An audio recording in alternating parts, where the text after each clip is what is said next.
네, 안녕하세요. 타스정의 직장생활 타스정입니다. 오늘은 직장인 공감 100배, 직장인의 일하는 것들을 알아보는 시간, 인터뷰 시간입니다. 오늘은 특별한 게스트를 한 분 모셨는데요. 간단하게 게스트분 자기소개 부탁드릴게요. 네, 안녕하세요. 저는 들으면 아실만한 A기업에서 서비스 기획으로 시작을 해서 현재는 HRM으로 직무를 전환해서 열심히 HR 업무를 수행하고 있는 준이라고 합니다. 네, 반갑습니다. 네, 쭈님은 이제 직장생활 10년 차이시고 또 HR 분야에서 특히 대감댁이라고 우리 알고 있는 그런 대기업에서부터 지금은 스타트업으로 이제 이직을 준비하고 계신다고 들었는데 엄청나신 분입니다. 그래서 오늘 이분의 직장생활 인터뷰를 통해서 한번 파헤쳐보는 시간 갖도록 하겠습니다. 먼저 일단 대감댁 L기업에서 근무를 하셨는데 서비스 기획으로 먼저 근무를 하셨어요. 근데 서비스 기획이란 게 정확하게 어떤 업무를 진행을 하셨어요? 네, 서비스 기획이라고 하면 여러분께서 당연히 알고 계시는 것처럼 특정한 서비스를 기획하는 직무를 말하는데요. 그 자세하게 들어가게 되면은 서비스의 타겟, 고객에 대해서 분석을 하고 고객의 니즈를 파악하고 그 고객에게 맞춘 서비스 씬을 구상하는 다양한 직무를 수행을 하게 됩니다. 구체적으로 어떤 서비스죠? 구체적으로는 비밀이긴 한데 제가 담당했던 서비스는 네. 특정한 이제 디바이스라던가 네. 로밍 서비스라던가 이렇게 두 가지를 주축으로 제가 업무를 수행했었습니다. 통신사군요. 네, 네, 알겠습니다. 근데 이게 어쩌다가 서비스 기획 일을 하시다가 우리 인사팀에 근무를 하게 됐는지가 좀 궁금해요. 이거는 여러분들께서도 많이 취준생분들이 많이 공감하실 것 같은데 사실상 대학생 때 여러분들이 직장을 고르게 되면서 내가 이거를 꼭 해야 되겠다고 해서 직무를 고르는 경우가 사실상 저는 좀 적을 거라고 생각을 해요. 네. 여러 가지 관심들이 있는 직무들이 있을 텐데 그렇게 고민을 많이 하시게 될 텐데 저 같은 경우도 사실상 서비스 기획에도 관심이 있었지만 직무를 선택을 할 때 인사도 조금 관심이 있었고 재무도 조금 관심이 있었어요. 그렇게 다방면에 관심이 있었던 상황에서 제가 수행했었던 여러 가지 활동들 때문에 서비스 기획을 최종적으로 이제 직무를 시작하게 됐는데 또 이렇게 회사 생활을 하다 보니까 사실상 서비스 기획 말고도 이제 다양하게 현업에 이제 그런 것들이 보이게 되잖아요. 그 중에서 저는 HR에 좀 많은 관심을 갔었어요. 그래서 HR을 내가 담당하게 되면 조금 더 잘할 수 있을 것 같고 내가 담당하게 되면은 좀 더 직원들한테 뭔가를 더 편하고 뭔가 이렇게 좀 잘 해줄 것 같은 그런 이제 좀 마음이 들어가지고 제가 과감히 중간에 손을 들었습니다. 할 사람 뭐 이렇게 구한 건가요? 아니면 정확하게 보면 반대고요. 네, 네. 저거 하겠습니다라고 제가 손을 들었어요. 그랬더니 그 대감댁에서 시켜주던가요? 순순히 안 시켜주죠. 네. 그래서 제가 사실상 사원임에도 불구하고 네. 저 HR 하겠습니다, 다른 팀 가겠습니다 하고 계속 한 2, 3년간 계속 손을 들었던 것 같아요. 그렇게 해서 대리가 넘어가게 되면서 이제 하도 손을 드니까 그 당시에 이제 팀장이 HR 쪽으로 이제 제 얘기를 흘려준 거죠. 그렇게 해서 HR 쪽에서 제 얘기를 듣고 너 다시 인터뷰를 볼래라고 해서 제가 오케이를 한 다음에 같은 회사임에도 불구하고 인터뷰를 3번을 봤어요. 그래서 3번의 인터뷰 끝에 제가 CHO실로 이동을 하게 됐습니다. 야, 인사의 그 쟁취를 위해서 거의 한 3년 동안 꾸준히 노력을 하셨네요. 꿈을 이룬 그 대감댁에서 이제 HR을 하게 됐는데 왜 이직을 하시게 됐죠? 잠깐만. 네, 말을 하세요. 네. 대기업에서 HR을 경험하게 되니까 사실상 많은 것들을 배울 수 있었는데요. 그 당시에 제가 했었던 고민은 아무래도 대규모의 기업이고 큰 규모의 업무를 하다 보니까 개개인한테는 한 가지 일을 빨리 처리하는 게 좀 우선시 되는 걸 제가 느꼈어요. 네. 그래서 저는 어쨌거나 HR의 후발주자이기도 하고 HR의 다양한 영역을 빨리 좀 습득을 하고 직무를 수행해보고 싶었는데 점차 제 영역이 한 가지로 이렇게 좁혀지는 걸 느꼈고 그게 몇 년이 지나서 바뀔 수 있을지 바뀌기나 할지 다른 팀으로 갈 수는 있을지에 대해서 굉장히 미지수로 불분명한 상황이었거든요. 그래서 저는 네, 그래서 이직을 했다. 불분명한 상황이어서 네. 저는 과감하게 이직을 결심하게 되었습니다. 야, 실제 이제 저희 서비스 기획을 하시다가 인사팀 오셨잖아요. 원하는 그 직무에 오게 됐는데 와보니까 어떻던가요? 꼰대들이 많아. 어떤 꼰대예요? 인사팀이 꼰대인가요? 아니면은 그 윗분들이 꼰대인가요? 싹 다. 어떤 면에서 그런 거 느끼셨어요?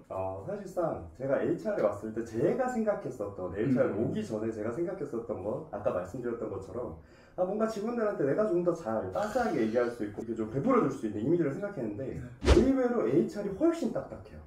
HR이 그쵸. 훨씬 딱딱하고 더 뾰족하게 일하는 조직이구나라는 걸 제가 들어와서 느끼긴 했어요. 어떤 부분에서 좀 뾰족하게 일을 한다라고 느끼셨어요? 예를 들면 제가 들어오면서 이제 일을 처음으로 담당을 했었던 부분이 이제 근태 관리 영역이었는데 네. 아무래도 근태라고 하면 여러분들이 흔히 알고 계신 것처럼 이제 연장 근무 얼마나 했는지 그다음 복리후생 어떻게 나가는지 기준에 대한 이제 커뮤니케이션을 그쵸, 해야 그쵸. 되잖아요. 네. 회사에서 마련하고 있는 기준들은 명확해요. 맞아. 명확하고 혹시나 여기서 벗어나게 되어 있는 케이스들이 발생했을 때는 거기에 대해서 판단을 하고 결정을 내려야 되거든요. 그쵸. 하지만 회사에서는 제가 경험한 것을 바탕으로 봤을 때 회사는 가장 선택을 보수적으로 할 수밖에 없어요. 그쵸. 아무래도 이렇게 뭐 베풀어주는 상황이 아니다 보니까 기준에 최대한 맞추고 안 되더라도 보수적으로 결정할 수밖에 없기 때문에 어떻게 보면 직원이랑 싸워야 되는 위치에 있거든요.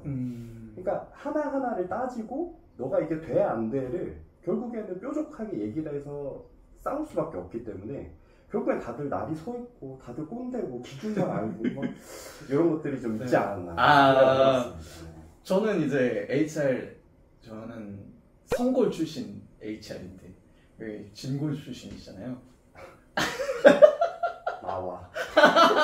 처음에 첫 인상이 약간 조금 별로 안 좋았겠네요. 인사팀의 이런 기대하고 갔는데 모습을 보니까 약간은 되게 보수적이고 되게 집단 자체가 규정대로만 해야 돼. 약간 이런 느낌이 많이 들으셨겠네요. 그렇죠.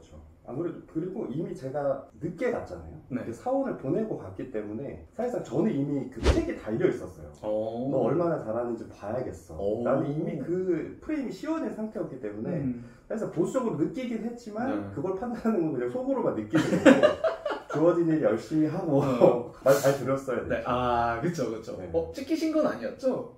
조용히 해주세요. 어쨌든 근데 인사 업무를 사실 저도 한 5년 차가 됐는데 저보다는 더 오래 하셨으니까 사실은 이제 서비스 기획을 저는 현장에서 일을 해본 적은 없어가지고 현장에 있다가 이제 인사에 딱 오면은 사실 현장에서 안 보이던 것들, 그러니까 회사의 관점에서 보게 되는 것들이 있잖아요. 그런 경험은 없었나요? 이걸로 인해서 좀 당황스럽다 혹은 괴리감이 느껴졌다. 제가 HR로 오면서 사실상 느꼈던 부분은 크게 차이가 있었다고 느낀 것보다 제가 업무를 수행하면서 좀 느꼈던 건데 직원들이 HR을 경험할 수 있는 포인트는 사실상 채용과 교육 쪽밖에 없어요. 명확하게는. 맞아요.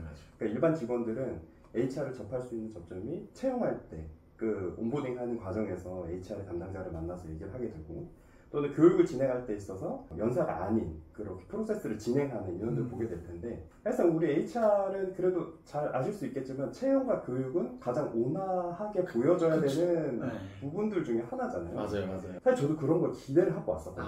그리고 직원들이 봤을 때 HR은 뭔가 좀 따뜻할 것 같고 이런 것들이 좀 있었을 텐데 제가 와서 보니까 아까 잠깐 말씀드렸던 것처럼 사실 너무 뾰족해요. 너무 뾰족하고 근데 사실 전 그게 좀 부정적이라기보다는 우리가 결정을 해내야 되고 일을 처리해야 되는 부분에서 그러한 이제 철두철미하고 기준에 명확하게 하고 뾰족하게 일하는 것들이 필요했기 때문에 어떻게 보면 그게 제가 HR로 오기 전과 오고 난 후에 가장 제가 체감하고 느꼈던 가장 차이점이 아니었나 그렇게 생각을 해보게 됐습니다. 인사라는 게 사실 그렇잖아요. 그러니까 전사의 구성원들을 대상으로 뭔가 하다 보니까 약간 유도리 없이 우리 흔히 말하는 융통성 없이 해야 되는 일들이 있게 되더라고요. 근태도 사실은 되게 미묘하지만 마찬가지고 한 명 봐주면 또 2명 봐줘야 되고 여기서 봐줘야 되고 이런 얘기도 막 하잖아요. 보상도 마찬가지고. 그러다 보니까 뾰족하게 낼 수밖에 없는데 사실 이런 부분에 대해서 많은 구성원들이나 우리 내부에 있던 직원분들은 좀 인사가 되게 융통성 없다. 사람을 이렇게 생각하지 않는다. 이런 말들을 좀 많이 해주셔서 전 좀 마음이 개인적으로 성골 인사 출신으로서 안타깝더라고요. 네. 솔직히 그 대기업에서 이제 인사 업무를 하면서 충격적이었던 이거 되게 충격적인 일이다 했던 그런 쇼킹한 사건들 없었나요? 제가 들었던 이야기인데 사내 약간 좀 그러니까 구성원들 잘 모르잖아요. 우리 인사는 사실 이제 징계위원회도 많이 하고 회부도 하고 되게 징계에 관련된 민감한 이슈들을 많이 다루는데 이제 사내 이런 불륜 이런 것들도 있고 또 되게 저희는 생각지도 못한 사람이 막 성추행 이런 걸로 연루돼서 이 징계위원회 이런 것들을 저는 진행해본 적이 있었는데 혹시 있으셨나요? 이게 또 대기업에 자랑을 하려는 건 아니고 네네네네. 사실상 그거를 전담하는 팀이 또 따로 있어가지고 그 담당 안에서 그 여러 가지 팀들이 수행을 하고 이렇게 사장시켰기 때문에 네. 사장을 시켰다고요? 그렇게 소리 막 들리지 않아요. 그렇죠. 그리고 다들 입이 무거워가지고 혹시 입이 좀 가벼운가 봐요. 아니 그거야. 왜냐면 제가 그 담당이었으니까 제가 실제 아니 저는 뭐 그 얘기를 하진 않잖아요. 그런 일들이 있었다. 그래서 혹시나 그런 썰들이 있었는지 왜냐면 인터뷰잖아요. 어떤 일을 하는지를 말씀드리는 게 명확하게 말씀을 드리는 게 구구절절했습니다. 네, 그 인사 직무하면서 실제로 가장 힘들었던 점이 있다면 어떤 일이 가장 힘들었어요? 인사 직무였기 때문에 힘들었던 경험은 사실상 그렇게 많지 않았던 것 같아요. 왜냐하면 어느 정도 뭐 인사팀에서의 뭐 업무량이라던가 커뮤니케이션이라던가 이런 것에 대해서는 이미 익히 알고 있었고 또 뭐 그렇게까지 막 루드한 그런 경험은 사실상 없었기 때문에 인사 직무를 하면서 힘들었던 점이라기보다는 사실 인사팀도 일반 직장인들이랑 똑같아요. 일반 직장 조직이랑 똑같거든요. 결국에는 우리 그 흔히 하는 말 있잖아요. 어딜 가나?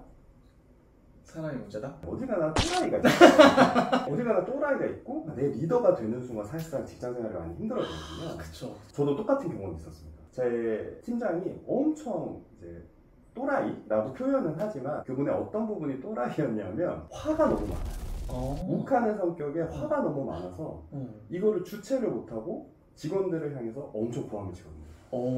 이게 또 대기업 얘기하는 게 아니고 오케이. 사무실이 뻥 뚫려 있거든요. 사무실이 이렇게 한 층이 뻥 뚫려 있고 인사 조직뿐만 아니라 저쪽 이제 법무랑 이제 다 조직들이 있어요. 목소리도 커가지고 세워놓고 막 크게 소리를 질러요. 이게 뭐라고 하는 거죠. 근데 그 내용도 우리가 또 이렇게 얘기할 때 그래 납득이 되는 얘기면 그치. 내가 기분은 나쁘지만 수용을 하겠다 이렇게 되는데 이상하게 기본적인 걸로 털어요. 어떤 기본적인 거? 메모 안 해요? 약간 이런 걸로. 메모하네요? 네. 그거 메모 안 했어요? 이런 식으로 하는 거야. 근데 내가 그 순간에 막 메모지를 찾아갖고 이걸 메모했는지 안 했는지 이렇게 들춰보고 이런 할 수 없잖아요. 그리고 상황상 그 사람이 나를 혼내고 있으니까 그냥 이제 가만히 듣고 있어야 되는 게 이제 어떻게 보면 직장 생활이잖아요. 그쵸. 그러니까 졸지에 그냥 나는 그 공개적으로 처형을 당하는 거예요. 그 상황 속에서. 법무 있고 다 있는데? 그렇죠. 다 들려요. 그래서 혼났구나 싶어. 광고라듯이. 그 사람이 좀 힘들었죠. 아무래도 이게 업무도 업무인데 업무 이외에 그런 사람을 대해야 되는 순간, 힘든 순간이 한 번씩은 오는 것 같아요. 그쵸. 아무래도 근데 직장생활 우리 인사팀 해봐서 알잖아요. 이직하시는 분들 대부분의 원인이 결국 사람관계가 제일 많더라고요. 그걸로 또 이직을 넘어가요. 사수장님 혹시 리더님이랑 괜찮으세요? 전 매우 괜찮죠. 저는 매우 좋아요. 정말? 저희 리더분이 저를 잘 챙겨주세요. 인사팀은 과연 어떻게 이직을 할까? 대기업, 중견에서 이제 스타트업까지 테크트리가 좀 그렇죠? 나쁘다라고 평가하는 게 아니라 아니야 나빠. 물론 열심히 해서 잘 받는 경우도 있는데 그건 사실 제가 봐도 누가 봐도 내가 잘했어. 공감하실 거예요, 그죠? 그렇겠죠? 네. 자기가 나보다 더 많이 버는데 그 비결. 비결? 내가 잘났지. 이거 편집해줘. 그래서 전화 오자.